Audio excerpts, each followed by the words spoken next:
días a todos. Estamos en la sesión de análisis matemático. Hoy es 8 de septiembre de 2022, del CIMA en su edición número 9. Entonces, pues vamos a comenzar. Yo soy Moisés Sotobajo, aquí está conmigo Javier Mendoza y Roberto Navas.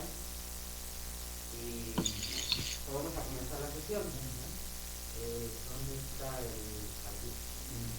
Este es el programa de la sesión de análisis matemático, y eso es lo que vamos a trabajar hoy. Entonces vamos a empezar con la plática de Stoffanato Brambila. Entonces, bueno, Stoffanato Brambila Paz es un matemático mexicano egresado de la Facultad de Ciencias de la Universidad Nacional Autónoma de México. Obtuvo su grado de maestría en física matemática en el Massachusetts Institute of Technology y el de doctorado en la UNAM sobre mecánica cuántica. Realizó un postdoctorado en el International Center for Theoretical Physics en Trieste, Italia, y cuenta con una especialidad en alta dirección e innovación tecnológica del Instituto Panamericano de Alta Dirección de Empresas. Sus áreas de investigación son tomografía, fractales, análisis e innovación tecnológica.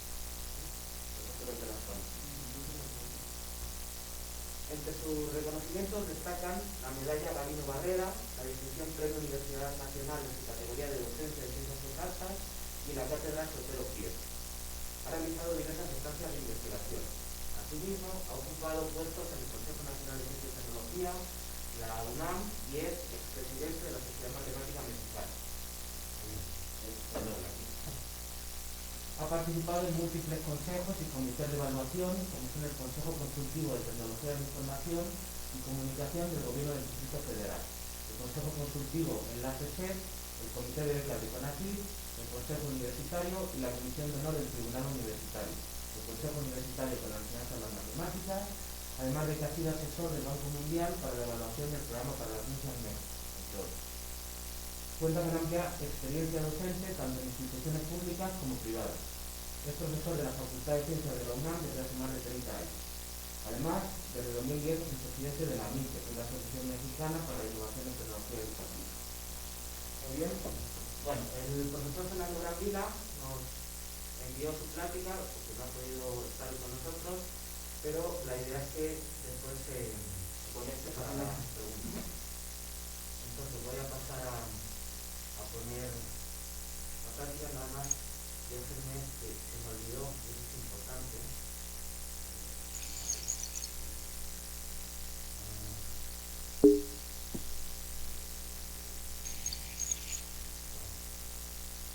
Luego arreglo esto.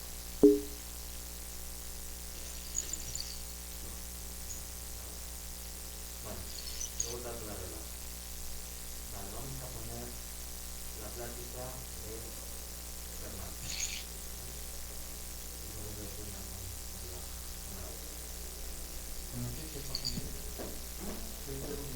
No, hoy no me arregla la cámara. Pero bueno, ahorita no se arregla.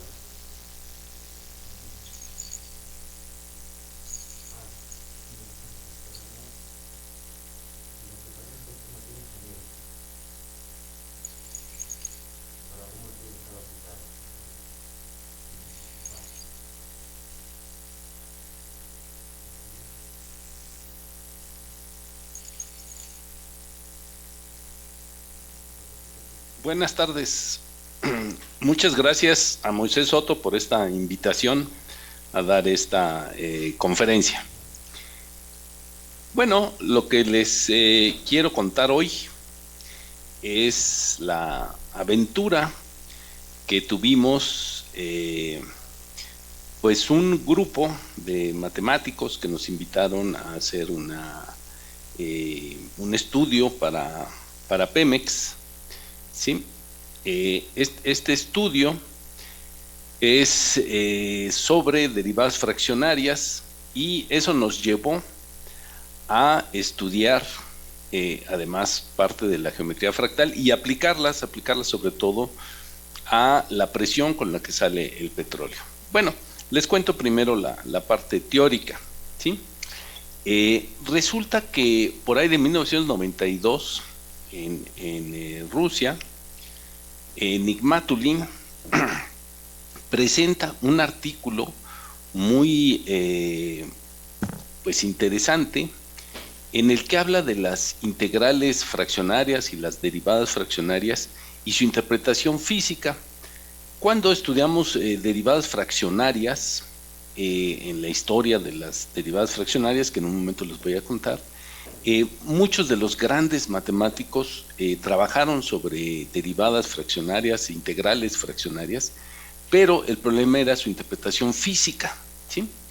Y resulta que Nigmatulin, en esta revista rusa, la física teórica y física matemática, en 1992 saca lo siguiente, es prácticamente una invitación a los analistas matemáticos de una aplicación muy importante.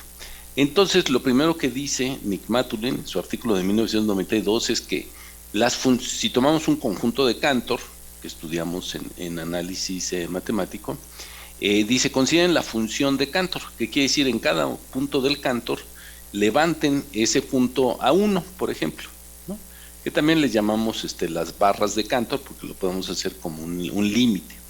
Entonces, esta función es altamente discontinua, o sea, solo es como un peine que solo tiene un dominio en los puntos del Cantor. Entonces, esta función es totalmente no derivable, es discontinua y no derivable. Pero además, esta función tampoco tiene derivada débil, tampoco tiene derivada en el sentido de las distribuciones, ¿sí? Que es el sentido de derivada débil que da Fourier cuando nos dice, bueno, si no pueden derivar una función, usen integral por partes para pasar la derivada a la exponencial. Laplace ya lo había dicho antes, ¿no? Pero dice, esta función, la de Cantor, ¿no? O sea, estas barras de Cantor, sí tiene derivada fraccional. De hecho, su derivada fraccional, que sí existe, es precisamente su dimensión fractal. O sea, el conjunto de Cantor, bueno, de principio el conjunto de Cantor clásico tiene medida del Lebesgue 0, pero tiene medida fractal, logaritmo natural de 2 entre el logaritmo de 3, porque así es como construimos el logaritmo, su dimensión fractal, y así construimos el conjunto de Cantor. Entonces dice, sí tiene, y se puede calcular su derivada fraccionaria de Riemann-Liouville. Lo mismo pasa si ensanchamos el conjunto de Cantor, ¿no? El conjunto de Cantor gordo, que se le llama, o Cantors afines, que es cuando no seguimos en la misma regla de quitar los intervalos, sino distintas reglas, pero al final nos quedan también puros puntos, se les llaman Cantors afines, o el cubo de Cantor, cuando tenemos Cantor, cruz Cantor, cruz Cantor, en cualquiera de estas expresiones, bueno, pues se acercan mucho a medios porosos, ¿no? Los medios porosos se pueden representar con el cubo de Cantor, que son totalmente discontinuos, pero ya no está diciendo enigmático. Bueno, pero esta derivada sí existe. Bueno, también el doctor Carlos Fuentes, en su tesis doctoral en el Instituto Fourier en Grenoble, ya utiliza esta relación entre la porosidad y la dimensión fractal, todavía sin meterse a derivadas fraccionarias, pero nos dice, bueno, la porosidad la podemos relacionar con su dimensión fractal, y es una manera mucho más precisa de hablar sobre la porosidad. Decir que la porosidad de objeto es un solo número, un medio, pues está como alejado cuando es un medio poroso, medio complicado. Bueno, también para 2012 tenemos un artículo en Physical Review Letters con la doctora Claudio Lesco sobre el uso de los fractales, de la dimensión fractal con la porosidad, ¿sí? Entonces, hay ya varios indicios de que cómo trabajar la dimensión fractal, los medios porosos, y resulta que en 1967 ya había un matemático italiano que dice, bueno, la aplicación de las derivadas fraccionarias es para flujos en medios porosos, pero la porosidad es la que costaba trabajo decir, ¿no? Bueno, entonces resulta que Nigmatulin hace unas cuentas con el conjunto de Cantor, considera las funciones de Cantor o las barras de Cantor, que son a través de límites, cuando n tiende a infinito, hace una convolución y finalmente encuentra la derivada fraccionaria de estas barras, ¿no?, de Cantor, que son totalmente discontinuas, donde la derivada fraccionaria es lo que comentábamos, su dimensión fractal, ¿no?, el logaritmo natural de 2 entre el logaritmo natural de 3. Entonces, pues surge, ¿no?, esta pregunta de cómo relacionar esta parte. Y resulta que el uso de las derivadas fraccionarias en aplicaciones en muy distintos campos del conocimiento, bueno, sobre todo en los últimos 5 años, en los últimos 7 años, ha habido una explosión de artículos de investigación resolviendo muchísimos problemas en distintas áreas, en química, en teoría de control, en física, en todos lados, ¿no? Bueno, entonces, bajo estas preguntas, dejen contarles un poquito de las derivadas fraccionarias y cómo las utilizamos nosotros para ver la presión con la que sale el petróleo. Entonces, primero un repaso rápido de qué son las derivadas fraccionarias. Bueno, se encontraron, ya que se empiezan a usar mucho las derivadas fraccionarias, empieza el estudio, ¿no?, de pues quiénes fueron los primeros en estudiar las derivadas fraccionarias. Entonces resulta que hay una carta de L'Hopital a Leibniz preguntándole, ¿no?, y Leibniz le contesta que sí se pueden hacer las derivadas fraccionarias, pero faltan las aplicaciones. También ya encontraron unos escritos de Newton que también habla de las derivadas fraccionarias. El caso es que ya para 1730, en 1920 ya Euler ya empieza a decir, fíjense que sí hay manera de hacer las derivadas fraccionarias, porque la función gamma que Euler utiliza para otras cosas extiende el concepto de n factorial, y en un momento lo hacemos. Pero resulta que todos los grandes matemáticos estuvieron ahí atrás de las derivadas fraccionarias, ¿no? Lagrange, Laplace, hicieron Fourier, que hace esta parte de integral por partes, ¿sí? Que es distinta, muy distinta al uso de la función gamma, ¿sí? Toda esta idea de Fourier pues nos da las derivadas débiles, y de las derivadas débiles pues sacamos la teoría de distribuciones, funciones de Green, toda la mecánica cuántica, para hacer ecuaciones que representen funciones discontinuas, que al principio pues suena muy difícil, pues cómo vas a derivar una función que es discontinua. Entonces, bueno, pues utilizando este concepto pues ya salió. Pero esta de Riemann-Liouville, que usa la función gamma, la que había sugerido Euler, no solo deriva funciones discontinuas, sino las que son totalmente discontinuas, que son como la de Cantor, ¿sí? Bueno, hay algunos otros grandes nombres, ¿no?, de grandes matemáticos que estuvieron aquí atrás de las derivadas fraccionarias. Como mencionaba, pues ya se empiezan a usar aplicaciones y empezar a dar un poco más su interpretación física, ¿no? El meollo del asunto es cuando tenemos la derivada enésima de un polinomio de x a la p, es p factorial entre p menos n factorial.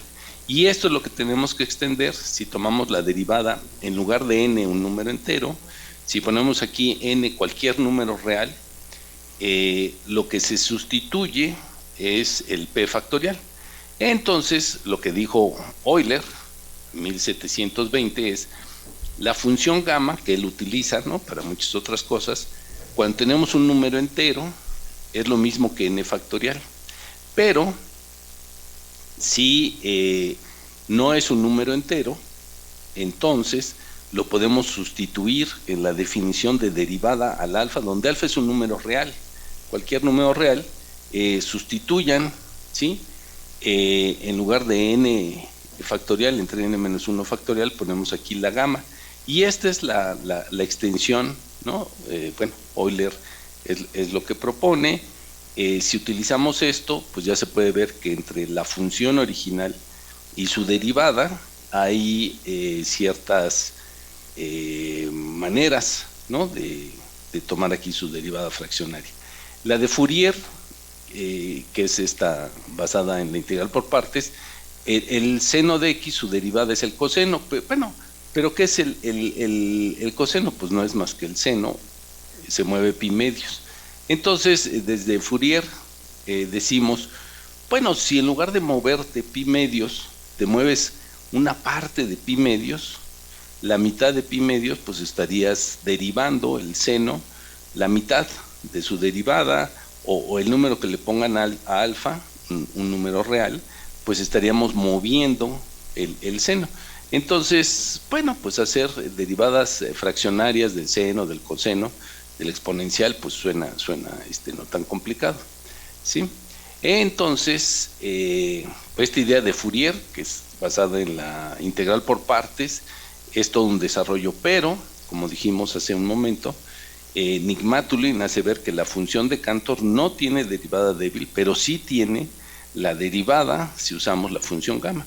Y es Riemann, ¿no? Riemann-Liouville, el que nos dice, bueno, las derivadas, la primera derivada, la segunda, las vamos a poner del lado derecho, su interpretación geométrica, y las integrales, si integro una vez, o dos veces, o tres veces, las ponemos del lado izquierdo. Entonces, las derivadas fraccionarias para cualquier número real, positivo o negativo, dice Riemann-Liouville, pues vamos a poner aquí, ¿no? El 1 entre gamma a la alfa, por esta integral.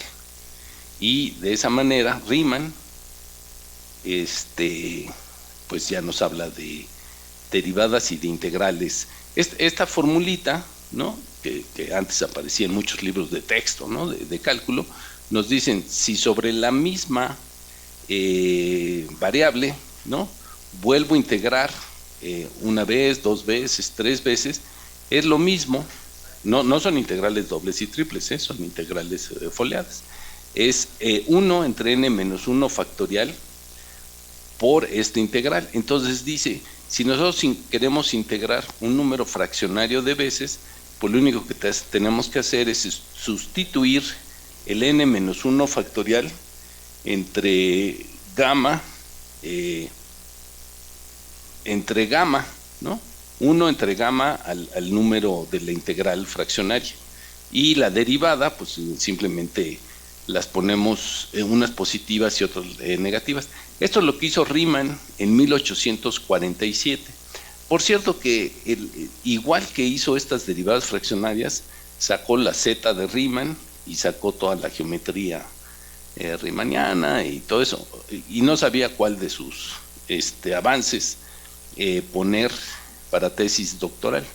Y en una de sus notas del artículo de derivadas fraccionarias pone que le falta la interpretación física y la interpretación geométrica, pero esta es la que usamos hoy en día, ¿no? ¿Sí? Y ya con esa definición, si se van a MATLAB o demás, pueden calcular las gráficas entre la función y su derivada. En medio están todas las derivadas fraccionarias. Y como pueden ver aquí, las derivadas fraccionarias sí guardan para cuando no son enteras cierta información que no aparece cuando son derivadas enteras, ¿no? Hay ciertos piquitos aquí. Bueno, total, tenemos ya la definición de derivada fraccionaria, su historia, y empieza la carrera de las aplicaciones. ¿Y cuál es su relación con esto de la dimensión fractal y con la porosidad? Bueno, déjenme contar esta aplicación, ¿no? de cuál es la relación entre la porosidad y la dimensión fractal. Si ustedes tienen un método poroso, un medio poroso, perdón, por ejemplo aquí lo que está en blanco es donde puede entrar el agua, donde está en negro es por donde pues, es ya tierra seca, ¿no? Y la porosidad en cada uno de estos. Entonces, si en el suelo ustedes, utilizando el radar de penetración terrestre, que ahorita les enseño cómo es, a la hora de cruzar, nos salen unas gráficas, ¿sí? Que es la onda electromagnética que cruza el suelo y rebota. El rebote pues nos trae aquí información de cómo entró la onda electromagnética y cómo rebotó. Entonces lo que encontramos fue que la amplitud de estas ondas, si calculamos la dimensión fractal de la amplitud de estas ondas, es la misma que la dimensión fractal de la porosidad. Coinciden completamente, ¿sí? Entonces, este es un metro cúbico. En la Universidad de Chapingo nos donaron un metro cúbico. Este es el radar de penetración terrestre. Es una cajita, al apachurrarla manda ondas electromagnéticas que penetran, y en esta otra recibimos las ondas electromagnéticas, ¿sí? Y aquí arriba tiene la impresora, donde van saliendo este tipo de gráficas. Y resulta que entonces la porosidad de este objeto viene oculta en en las gráficas de las ondas electromagnéticas, y la manera de relacionarlas fue esa, ¿sí? Dejen volverlo a decir, la amplitud de estas ondas, la mitad de las amplitudes, ¿no? Las pintamos de otro color y corremos en la computadora cuántos píxeles quedan en la amplitud, y tomamos el logaritmo natural del número de píxeles que quedan en la amplitud entre el logaritmo natural de los píxeles que están en la pantalla. Eso es lo que se llama la dimensión fractal de píxel, o de box counting, o el conteo aquí de los píxeles que quedan en el objeto. Entonces, por el otro lado, en este objeto poroso, vemos cuántos píxeles quedan en blanco. Por ejemplo, aquí, ¿no?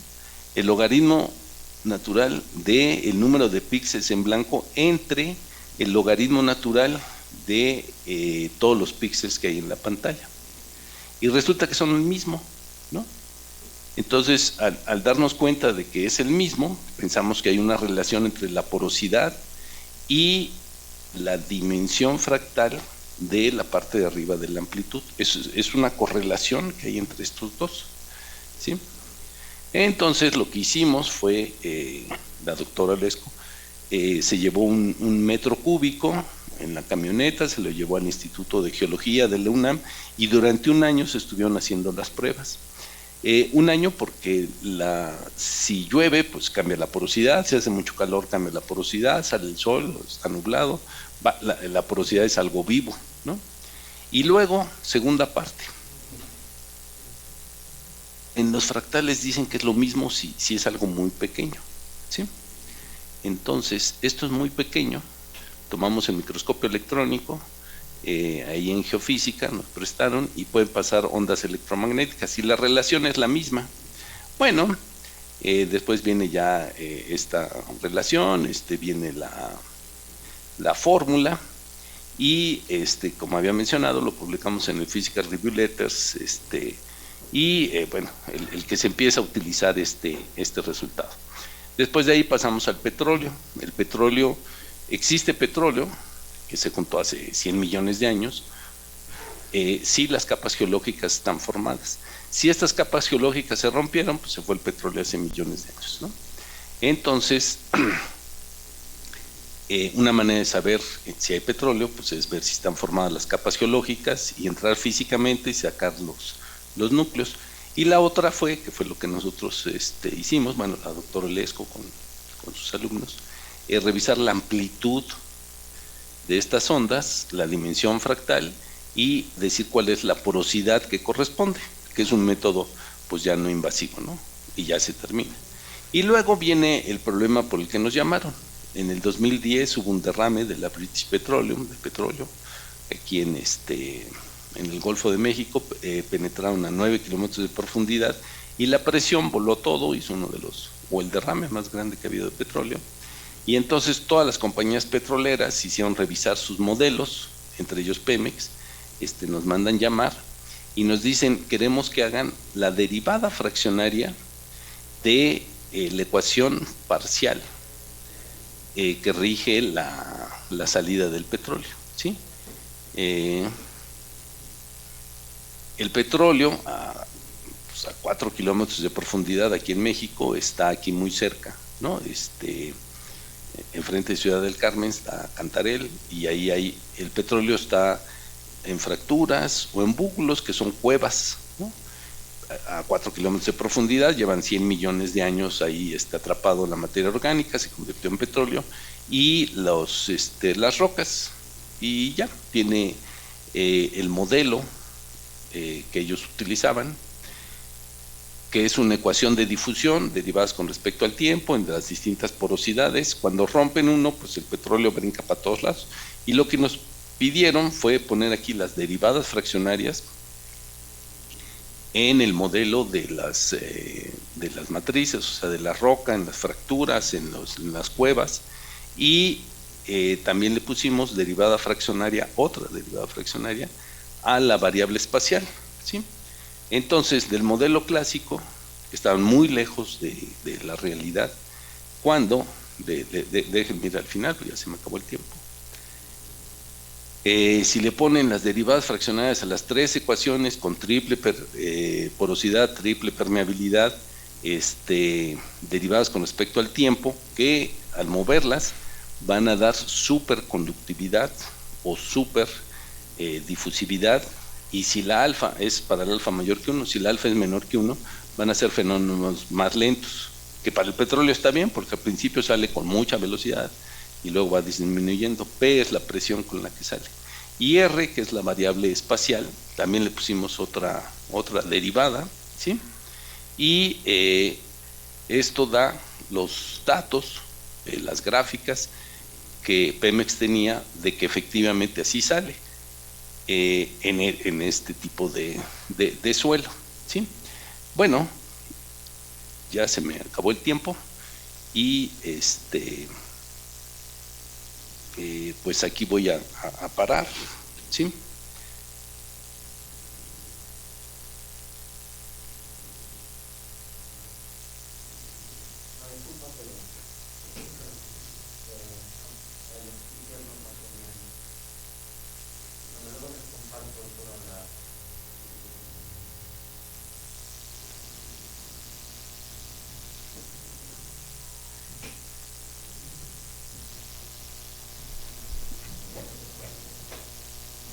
Disculpa, pero pues, como ven, grabar videos no es fácil. Ha habido varios oradores, han tenido los de afuera de la facultad, no han podido venir, por el tema de la pandemia, que estamos en medio de los cursos y demás. Entonces, bueno, ha habido varios oradores que han tenido problemas con grabar la plática y demás. Entonces, bueno, pues estamos haciendo lo que podemos. De esta manera luego les podemos compartir el material. Y ahí tenían el correo del profesor Brambila, que está en la página web de la UNAM, de la Facultad de Ciencias también. Me acaba de escribir el doctor Brambila que ha tenido un problema de salud familiar, entonces no le es imposible conectarse, sino para atender asuntos más importantes de salud. Entonces, cualquier pregunta, si quieren hacernosla llegar a los organizadores, pues la podemos hacer llegar a él, o si gustan, el doctor Brambila está muy accesible, pues le pueden escribir directamente a él.